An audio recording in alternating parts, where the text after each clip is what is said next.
Senator Jim Banks says IMPD should lose access to federal grants if it does not help with immigration raids. This in response to a statement made by IMPD Chief Chris Bailey at the beginning of the week. The senator talked to our government reporter, News 8's Garrett Bergquist, for this week's episode of All Indiana Politics. IMPD Chief Chris Bailey has said IMPD has not been asked to take part in immigration sweeps and has no intention of doing so. He says local law enforcement doesn't have the authority to enforce federal immigration laws. That didn't stop Banks from suggesting IMPD lose access to federal grants. He brought that up as we discussed Governor Mike Braun's order directing state law enforcement agencies to assist. Unfortunately, the police chief in Indianapolis, for example, has said that he won't abide by the federal law and work with the federal government to do this.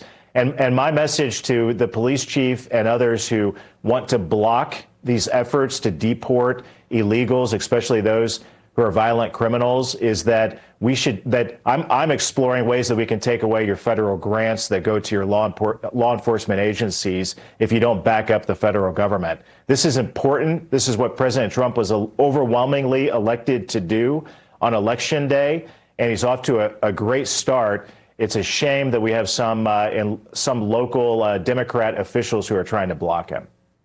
So I want to be clear here. If local or county law enforcement agencies choose not to take part in any form of immigration actions, and in a lot of cases they already don't have that authority or their authority is extremely limited, you are considering pulling their federal grant? Yeah, that's exactly right. If local city police chiefs, like the police chief in Indianapolis, suggest that he's going to block those efforts by ICE or the federal government to deport illegals, especially criminals who are in the country illegally, then I'm exploring ways to take away federal grants that go to those law enforcement agencies.